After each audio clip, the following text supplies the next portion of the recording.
Lutem, nëse ka këshilltar jashtë, do fillojmë.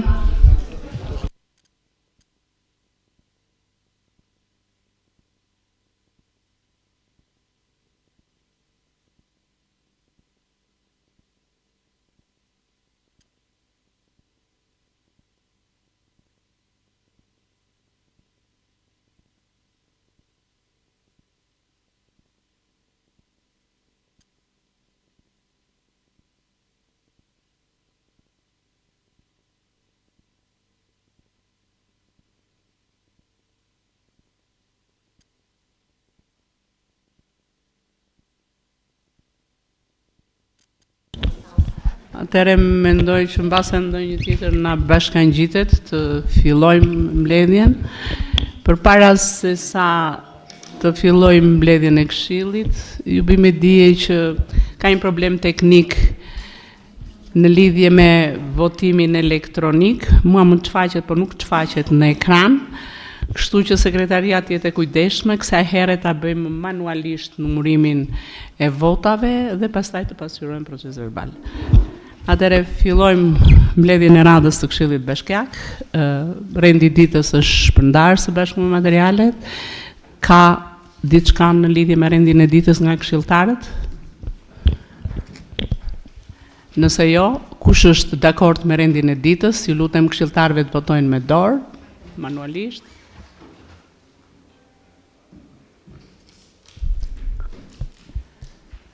Kundër?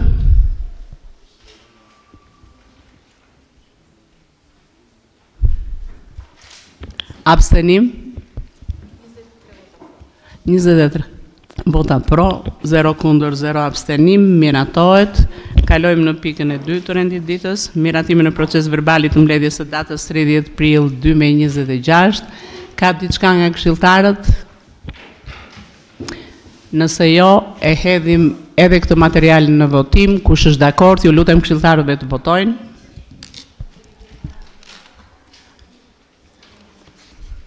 Kundër? Abstenim?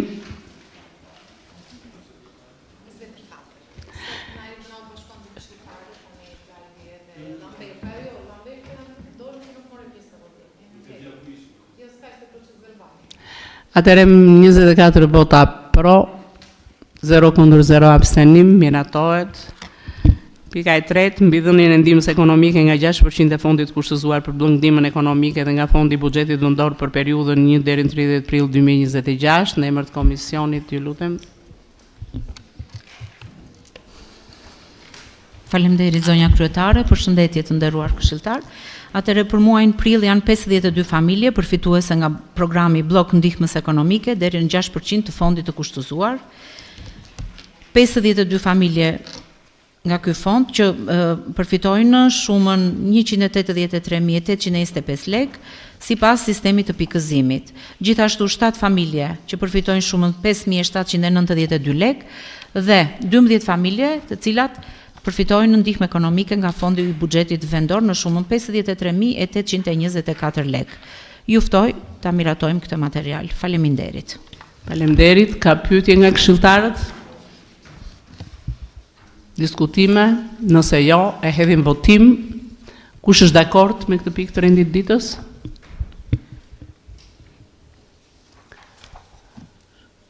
Na merr pak kohë numërimin. Kundër? Abstenim? Ju lutem sekretaria me zë. 25 vota pro, 0 kundër, 0 abstenim, miratohet. Pika e 4, mbi një ndryshim në vendimin numër 132 datë 18/12/2025 dhe numër 7 datë 29/1/2026 të Këshillit Bashkisë mbi miratimin e subvencionit qiras për familjet e pastreja, edhe një herë në emër të komisionit. Faleminderit zonja kryetare. Atëherë materiali që keni përpara është një material për një ndryshim në vendimin numër 132 datë 18/12/2025 që ka të bëjë me subvencionimin e qirasë kur ai është i pjesshëm dhe kështu që është parë mundësia e uljes së tij pas 3 muajve në bazë të ligjit në varësi të ardhurave që mund të vinë nga punësimja ose burime të tjera të familjarëve ose të kryefamiljarëve. për individët, familjet që përfitojnë prej këtyre në këtë program të bashkisë.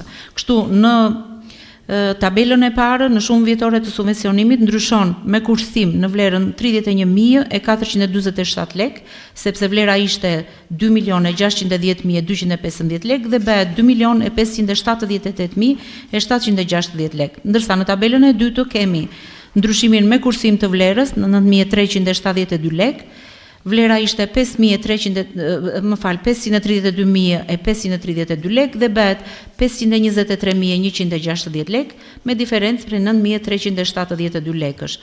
Diferenca 20.819 lek, e cila konsiderohet kursim, do të shërbej përsëri për mbështetjen me bonus strehimi të familjeve të tjera që janë në listë të pritjeje. Do të thotë që kjo vlerë ynë përsëri në punë për këto familje që janë në pritje. Ju ftoj ta miratojmë këtë material. Faleminderit. Faleminderit. Ka pyetje nga këshilltarët? Diskutime? Nëse jo, e hedhim dhe këtë pikë në votim. Kush është dakord? Ju lutem këshilltarëve të votojnë. Kundër? Abstenim? 25 vota pro, 0 kundër, 0 abstenim, miratohet. Pika e 5, mbi miratimin e familjeve që përfitojnë nga programi strehimit social, subvencioni interesave të kredisë, edhe njëherë në emrin të komisionit, zonja Edlira. Faleminderit zonja kryetare. Atëherë për programin e subvencionimit të interesave të kredisë edhe ky programi strehimit social, ju është paraqitur në materialin e dërguar nga Eva një listë prej 14 personash ose familje që kanë përfituar nga programi interesave të kredisë. Fleta e sotme që na i dorëzoi të gjithëve Kristi, e gjeni mbi tavolinë, është me 16 familje. 2 prej të cilave i keni në renditje në fund të tabelës, janë 2 familje të cilat i kanë plotësuar pikët, kanë plotësuar dokumentacionin për të mos u lënë në pritje për muajin tjetër, përderisa çdo gjë e kanë në rregull, janë futur në këtë listë. Kështu që lista do të miratohet me 16, në qoftë se juve keni dëshirë ta miratoni, me 16 familje, jo me 14 siç ishte lista e mëparshme. Ju ftoj ta miratojmë, faleminderit. Atëre ka ndonjë pyetje nga këshilltarët? Diskutime? Po, Klajti. Më fal. Përshëndetje të gjithëve. Kam disa pyetje më shumë për informim për procesin në përgjithësi, për ne dhe sigurisht për qytetarët që na ndjekin. Në material lexova që bazohet ky lloj subvencionimi në bazë të ardhurave mesatare për familje. Kemi një shifër eksakte se sa është kjo vlerë që quhet ardha mesatare për familje për Bashkinë e Korçës? Pyetja e dytë, Bashkia me të drejtë vendos një limit maksimal për të ardhurat që duhet të ketë familja për të përfituar nga ky lloj subvencioni. Ndërkohë, nga ana tjetër banka vendos një limit minimal të ardhurat që të mund të mbulojnë në kaset e kredisë. Dhe nga njëherë kjo fasha që lejohet për të marrë të lloj subvencionimi është shumë e ulët. Nuk e di, keni ndonjë numër se sa familje janë refuzuar nga banka, por pavarësisht se kanë plotësuar kriteret e përcaktuara nga kjo rregullore, banka sa kanë refuzuar për të dhënë kredin? Dhe kjo kredi, a e mbulon 100% të vlerës të apartamentit, apo duhet të kenë familjet një pjesë të kësaj vlere për të paguar, sepse me shifrat që pa shumë, pavarësisht se këtu janë rritur nga sa thot materiali, me çmimet e tregut, një familje me 2 persona që përfiton një hyrje 1+1 mund të marrë diku në 45 metra katror, që për një familje të re që pretendon të shtohet në numër, e Zotit i bekoj me fëmijë, më duket se është shumë e vogël. Prandaj pyetja është, a lejohet një familje e repshme me 2 persona që të kërkojë një apartament jo thjesht 1+1, por edhe më të madhe, nëse ka mundësi ekonomike për të mbuluar kaset e kredisë? Apo është e përcaktuar që duhet të marrë patjetër 1+1? Dhe një pyetje tjetër, nëse plotëson kriterin ekonomik një familje, por nuk janë në një nga kategoritë prioritare, pra mosha nën 40, etnia apo familjet me krye familjare femër, a përfiton sërish nga ky lloj subvencioni? Dhe një pyetje e fundit fare, lexova material që programi ishte miratuar nga viti 21 në 25. Do ketë kuota të reja për vitet në vazhdim? Faleminderit. Megjithse pjesë të këtyre pyetjeve që ngritët ju i është dhënë përgjigje sa herë kemi pasur ne të tilla trajtime, megjithatë Po është mirë që ti dëgjojnë dhe qytetarët e rinj që mund të kenë interes për të aplikuar. Faleminderit. Faleminderit. Fjala për drejtoreshën. Atëre, edhe një herë përshëndetje, në përgjigje të pyetjeve të këshilltarit Vlla, Afroni mikrofonin. po përpiqem të marr të gjitha me radhë, ndoshta edhe ndonjë mund ta anashkaloj. Në lidhje me të ardhurat, niveli të ardhurave vjen çdo vit, përditësohet çdo vit dhe të dhënat vijnë nga Instat. Pra, për qarkun e Korçës, ne çdo vit na vjen niveli i të ardhurave mesatare. Ky niveli i të ardhurave mesatare klasifikohet në dy nivele të tjera, që ka të bëjë me të ardhurat shumë të ulta, të cilat shkojnë në 0 deri në 75% të ardhurave mesatare, të ardhurat e ulta, që shkojnë 75 deri në 100% të ardhurave mesatare dhe niveli maksimal i të ardhurave mesatare për të mbështetur nga programet e strehimit social është 120% e këtyre të ardhurave mesatare që ne na vinë në nivel qarku çdo vit nga Instat. I kemi këtu te kolona. Të ardhurat, niveli i të ardhurave maksimale keni kolonën 9. Ky është 120%. Këtë nuk duhet ta kalojnë. Ky është një kusht penalizues. Në qoftë se një familje ose një individ klasifikohet me të ardhura mbi këtë nivel, penalizohet. Pyetja tjetër ka të bëjë me a ka refuzuar banka për fitues. Me thënë të drejtën, në lidhje me këtë nuk është se kemi ndonjë informacion, se a ka qenë banka faktor për të skualifikuar, por dim që nga lista totale e përfituesve, Bashkia e Korçës është në një nivel shumë të mirë realizimi, diku në 76% e përfituesve. Pra, ne kemi miratuar lista në vazhdim, sepse janë përditësuar kuotat e lira dhe gati 76% e këtyre familjeve që kemi kualifikuar kanë marrë rimbursimin e bonusit të kredisë. Në lidhje me pyetjen a mundet, domethënë që familjarët ose individët që përfitojnë nga ky program të mbulojnë në 100% mundësinë e blerjes të një apartamenti në treg. Tregu në fakt është shumë i gjerë dhe shumë konkurrues. Goxha, vlera maksimale shkojnë tek ndërtimet e reja, por kjo është kufizuese sepse në radhë të parë bëhet fjalë për një kategori që konsiderohet e pastre dhe në pamundësi ekonomike për të prekur çmimet e tregut. Kështu që vlera e apartamenteve, në qoftë se bëjmë një krahasim me 2 vitet e mëparshme, është rritur, pra ka një lloj indeksimi, ka një lloj ndryshimi. Dhe me pa tjetër është e detyrueshme që të jetë brenda kësaj vlere, jo më shumë, dhe brenda kësaj sipërfaqeje sipas normave të strehimit. Është e detyrueshme, nuk mund të jetë më shumë. Në këtë moment kaq është, si do thuash, masa e përfitimit në lidhje me blerjen e një banese në treg me interesa të subvencionuara. Në lidhje me kategoritë, nuk ka ndonjë penalitet. Ka në prioritet këto familje që po themi, pra kryesisht familjet e reja sepse arrin të mbulojnë periudhën e shlyerjes së kredisë, e cila shkon deri në 30 vjet, por nuk përjashtohen rastet e tjera të gjitha të cilat janë të pastreja edhe plotësojnë kushtet e tjera të përcaktuara në ligj. Në lidhje me kuotat e reja, ne çdo vit bëjmë vlerësim të nevojave për strehim dhe këtë vit i kemi kërkuar Ministrisë që mbulon strehimin social të rishikojë dhe një herë furnizimin me kuota të reja për të mbështetur familjet, kryesisht familjet e reja me strehim. Jemi në pritje, nëse do të kemi miratim të kuotave të reja, patjetër që ne do t'ju vëmë në dieni. Kam përshtypjen se i ezaurova të gjitha pyetjet. Faleminderit. Ka diçka tjetër nga këshilltarët? Nëse jo, atëherë hedhim votim. Kush është dakord? Kundër?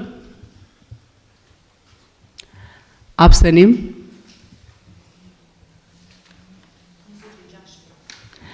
26 vota pro, 0 kundër, 0 abstenim, miratohet. Pika 6, mbi ndryshimin e nivelit qeras për vitin 2026 në banesat sociale me qera, edhe njëherë ju lutem në emër të komisionit zonja Elvira. Faleminderit zonja kryetare. Atëherë në material kemi të paraqitur disa ndryshime të bëra. Bashkia Korç ka në pronësi të saj 98 apartamente, banesa sociale, të cilat janë ndërtuar në vitet 2010-2013 në bashkëfinancim me fonde të vetat, fonde nga buxheti i shtetit dhe fonde nëpërmjet kredis në Bankën e Këshillit të Evropës. Për fondin publik të banesave sociale me qira, pronë e Bashkisë Korç, është bërë llogaritja e nivelit të ri të qirasë sociale për vitin 2026 sipas Instatit. Dhe indeksi për këtë periudhë kohore është 2.2%. Më poshtë keni një tabelë ku tregohet çdo ndryshim për çdo nivel qiraje dhe sipas tipologjisë së banesës. Niveli i ri i qiras do të përdoret deri në fund të muajit janar 2027 dhe efektet financiare nisin prej shkurtit 2026. Metodika e llogaritjes së masës së qiras për banesat sociale me qira disponohet se çdo vit niveli i qiras të miratuar nga Këshilli i Njësisë Vetëqeverisjes Vendore shumëzohet me indeksin e ndryshimit të çmimeve të konsumit dhe miratohet nga Këshilli i Njësisë së Vetëqeverisjes Vendore. Ju ftoj ta miratojmë dhe këtë material. Faleminderit. Faleminderit Eda. Ka pyetje nga këshilltarët në lidhje me këtë material? Diskutime? Nëse jo, e hedhim votim. Kush është dakord? Ju lutem këshilltarëve të votojnë. Kundër? Abstenim?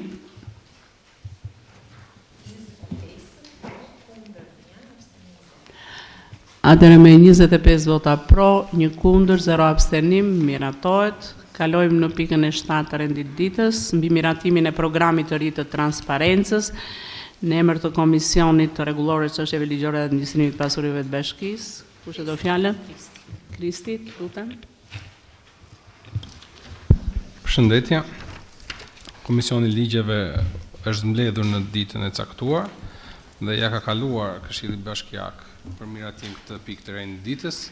Për sa i përket çështjes konkrete, ka të bëjë me programin e ri të transparencës, program të cilin ekzekutivi e sjell çdo vit pra këtij këshilli për të miratuar. Gjithsesi, edhe për shkak të detyrimit që kjo bashki ka, edhe në rasti konkret, përsëri edhe këtë vit ka një program transparente në cilën ekzekutivi mund të na shpjegojë ndoshta edhe më mirë se çfarë pikash të reja ose ndryshimesh ka në këtë vit nga vitet e kaluara. Ka pyetje nga këshilltarët në lidhje me këtë material? Atëre, përpara se sa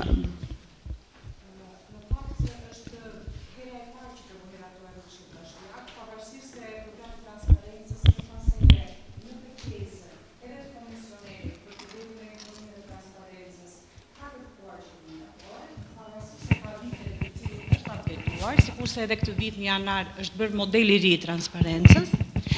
Është thjesht një updatim, domethënë, që është bërë këtë vit, programi i ri i transparencës i përshtatur sipas kërkesave të komisionerit. Gjithsesi, kjo është hera e parë që po miratohet në Këshill Bashkiak. Nëse ka ndonjë pyetje, rubrikat janë të gjitha standarde, është thjesht një ndryshim i modelit të transparencës i përshtatur sipas kërkesave të zyrës së komisionerit. Okej, ka pyetje atëre Klajdi? Së pari duhet të falenderoj Detorin Përkatëse për punën e mirë që ka bërë me transparencën, edhe uroj që ky ndryshim i formatit ta shtojë akoma më shumë transparencën në Bashkisë Korç. Kisha vetëm një pyetje dhe një sugjerim. Pyetja është në lidhje me nëse nuk zbatohen këto, pra nëse nuk është bërë mjaftueshëm transparencë, ka një mekanizëm kontrolli ose një mekanizëm penaliteti dhe kujt i takon ky? Dhe sugjerimi që do doja të bëja ishte një kërkesë që e kam bërë para një viti për mundësinë e nismave qytetare ose peticioneve që mund të bëhen online për Bashkinë e Korçës. Dhe përgjigjja që kam marrë nga ekzekutivi ka qenë që kjo është tashmë e mundur, po nuk kam gjetur dot të paktën në faqen e Bashkisë një platformë ku mund të mblidhen peticionet online. Mundet të shtohet në këtë program të ri të transparencës kjo? Atëherë, më fal pak. Unë do doja të thoja që programi i transparencës nuk është vetëm detyrë dhe përgjegjësi e drejtorisë është përgjegjësi dhe e Këshillit. Po patjetër. Dhe vlerësojmë. Kështu që edhe është pjesha më e madhe puna e Këshillit. Megjithatë, unë me fjalën e Larisës, meqense ndërpreva dhe ju drejtuat asaj. Po. Atëherë, programi transparencës, sikur se thash, është një format i cili vjen i përcaktuar nga zyra e komisionerit për të drejtën e informimit dhe transparencën. Sigurisht që detyrimi ynë ligjor është që t'i përshtatemi kërkesave sipas rubrikës dhe modulit të propozuar nga ta. Gjithsesi ndryshime mund të bëhen, patjetër mund të shtohet edhe kjo rubrika që ju propozoni, ndërkohë që për sa i takon monitorimeve, këtë jo me modesti, po duhet të themi që kemi vite tashmë që rankohemi në vendin e parë si bashkia më transparente në Shqipëri, bazuar në monitorime të bërë edhe nga Faktoje, të cilët e kanë vlerësuar edhe këtë vit me çmimin e parë të transparencës. Gjithsesi, për këtë që ju propozoni, jemi të hapur që të bashkëpunojmë, të flasim me zyrën e komisionerit, ndoshta për të shtuar një rubrik në lidhje me problematikën që ju keni, patjetër. Zyra e komisionerit ka bërë edhe transparencë dhe konsultime në disa nga bashkitë ku ka mbledhur edhe mendime në lidhje me këtë ndërtim të këtij programi. Megjithatë, meqense pas kërka dhe akoma mendime për të shtuar dhe diçka tjetër në rubrikat caktuara, pse jo. Po ja fjalën dhe zëvendës kryetares për të bërë. Jo, diçka duke qenë se në fakt përtej asaj që është detyrimi komisionerit, të paktën në 18 vite që un kam Bashkinë e Korçës gjysmën e periudhës së cilës të lidhur drejt për drejt me komunikimin publik, ka qenë një qasje edhe politike e drejtimit Bashkisë të Korçës për të qenë hapur. Edhe procesin e buxhetimit, edhe pse është detyrim ligjor, ne kemi nisur edhe pa u kthyer në detyrim ligjor, kemi qenë të parët. Kështu që propozimi që juve bët zoti Plla është, më duket shumë interesant, edhe po e kthejmë në një detyrim ose detyrë pune për ta përfshirë, sepse është thjesht, më duket, mungon mekanizmi teknik për të realizuar. Domethënë nuk është çështje mungese vullneti, sepse gjithmonë kemi qenë të hapur si qasje politike e drejtimit bashkisë për të konsultuar vendimarrje shumë të rëndësishme që nga procesi i planit rregullues vitën përpara dhe deri te buxhetimi që ne e bënim edhe pa qenë detyrim ligjor. Kështu që drejtoria përkatëse, edhe unë po ja përcjell edhe kryetarit bashkisë, do marr masat për ta patur edhe këtë mundësi teknike brenda website-it të bashkisë për të patur edhe peticionet qytetarëve. Ne na intereson të dim mendimin e qytetarëve edhe ta orientojmë punën nga qëndrimet e tyre, sidomos për çështje shumë delikate, kështu që ju falenderoj për sugjerimin. Faleminderit. Atëre ka diçka tjetër me këshilltarët? Nëse jo, e hedhim votim. Kush është dakord? Ju lutem sekretaria. Kundër? Abstenim?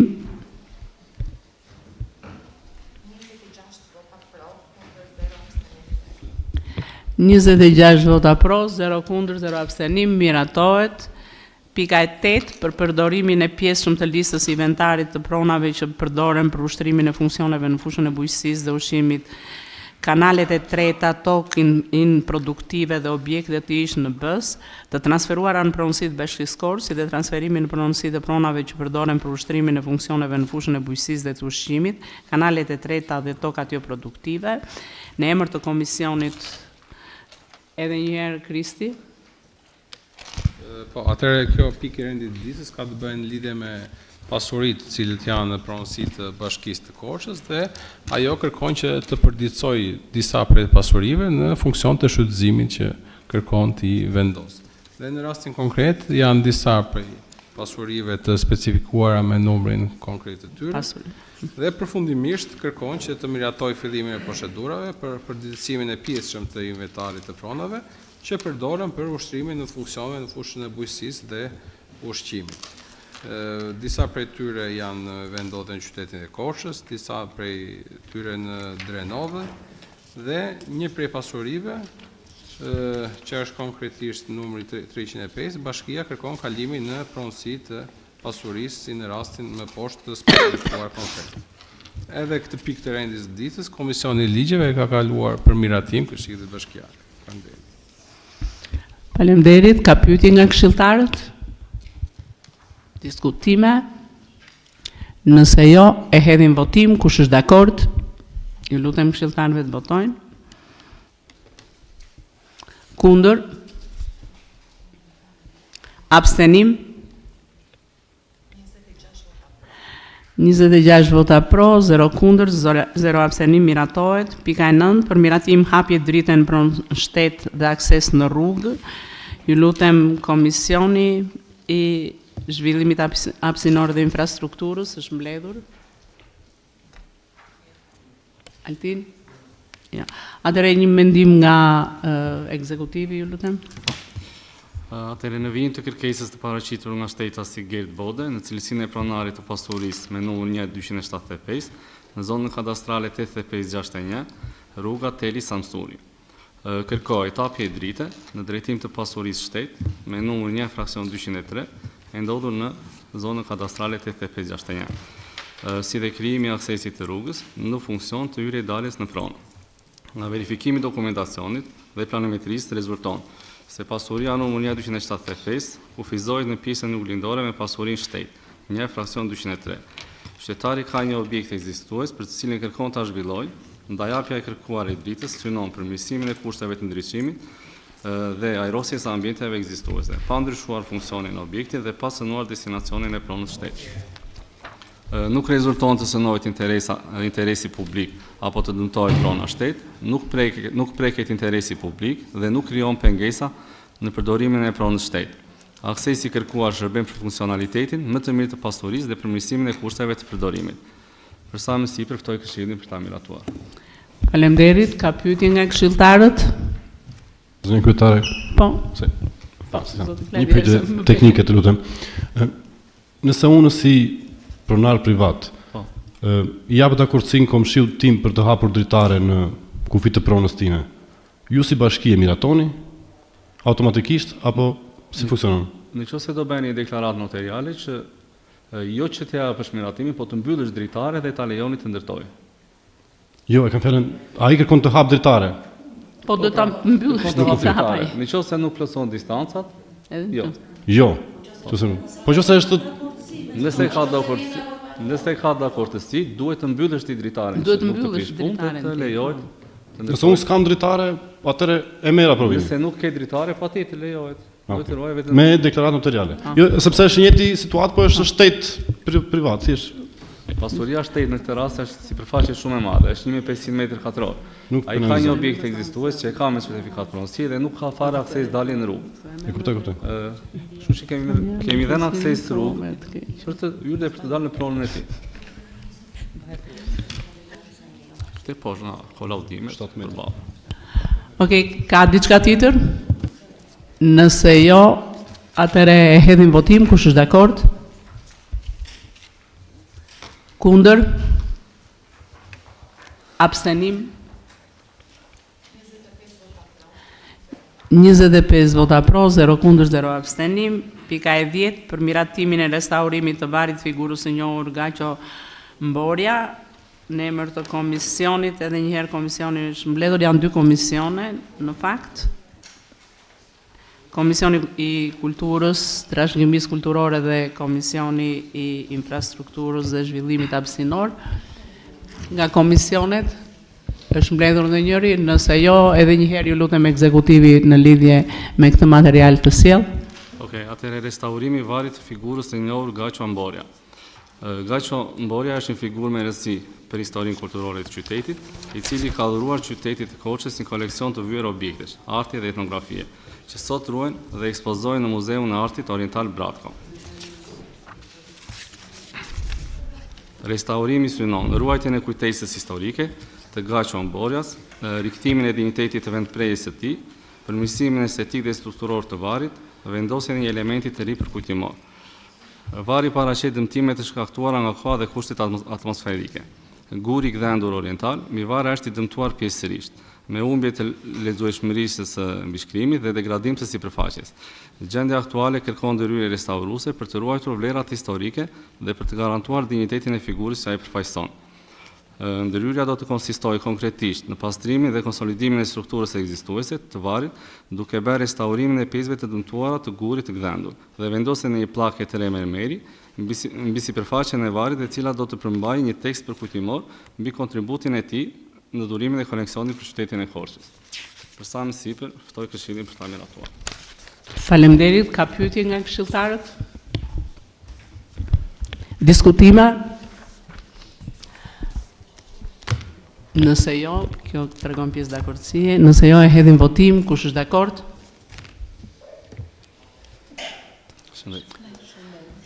Kundër? Abstenim? Me 25 vota pro, 0 kundër, 0 abstenim, miratohet. Pika 11 e rendit ditës, sipas kërkesës së Asamblesë së Përgjithshme të Aksionerëve të Tregu Shitjes me Shumicë Fruta Perime Sha Korç, pasyrat financiare për treguesit e vitit 2025, raporti auditimit auditet ligjor për vitin 2025, plan biznesi për vitin 2026, propozim për emërim audituesve ligjor të miratuar për vitin 2026, për ndarjen e fitimit të vitit 2025, i cili do kaloj për investime. Altin. Faleminderit zonjë kryetare. Sipas kërkesës së Asamblesë së Përgjithshme të Aksionerëve të Tregut të Shitjes me Shumicë Fruta Perime, janë dërguar për miratim pasyra financiare për treguesit e vitit 2025. Sipas dhe raportit të audituesve ligjor që e kanë audituar, këto pasyra paraqesin drejt pozicionin financiar dhe performancën financiare në përputhje me standardet kombëtare të kontabilitetit. Gjithashtu, shoqëria ka dërguar për miratim plani biznesit për vitin 2026, ku pasqyrohen plani të ardhurave dhe shpenzime, si dhe plani për investime, që do të jenë për blerje kamerash. Shoqëria Tregu Fruta Perime ka dërguar po kështu për miratim dhe emërimin e audituesve ligjor të autorizuar për vitin 2026. Propozimi për grupin socialist do të bëhet nga kryetari i grupit. Ju ftoj ta miratojmë. Ka pyetje në lidhje me këtë material? Atëherë kalojmë në propozimet, meqense s'ka pyetje. Një nga një, po. Okej, atëherë kalojmë në votim pasqyrat financiare për treguesit e vitit 2025, kush është dakord? I lutem këshilltarëve të votojnë. Kundër? Abstenim?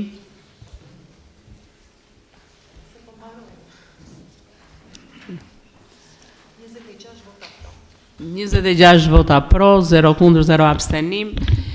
Në lidhje me raportin e auditit të audituesve ligjor për vitin 2025, a hedhim votim, kush është dakord? Kundër? Abstenim? 26 vota pro, 0 kundër, 0 abstenim, miratohet. Plan biznesi për vitin 2026, edhe një herë hedhim votim, kush është dakord? Kundër? Abstenim? 26 pro, 0 kundër, 0 abstenim, miratohet. Ju lutem propozimet për emërimin e audituesve ligjor të miratuar për vitin 2026 në emër të grupit socialist, zoti Tokuçi. Përshëndetje kryetare, faleminderit, përshëndetje të gjithëve. Ne propozojmë që të qëndrojnë të njëjtat emra që janë deri më sot auditues, pra zoti Vasil Zeka dhe zonja Hilda Ekonomi. Faleminderit. Faleminderit. Atëre i hedhim në votim një nga një. Apo propozimet? Kush është dakord me propozimet? I lutem votojnë këshilltarët. Kundër? Abstenim? 26 vota pro, miratohen dhe të dy kandidaturat. E fundit, shpërndarja e fitimit të vitit 2025, i cili do kalojë për investime. Kush është dakord edhe për këtë pikë? Kundër? Abstenim? 26 vota pro, 0 kundër, 0 abstenim, miratohet. Pika e 12 ka të bëjë me informacion mbi raportin e monitorimit janar-prill 2026. Besoj që s'ka asnjë gjë. Në pikat të ndryshme s'kan ardhur. S'kemi. Atëre ju falenderoj për takimin e sotëm dhe miru takofshim në mbledhjen e radhës të Këshillit.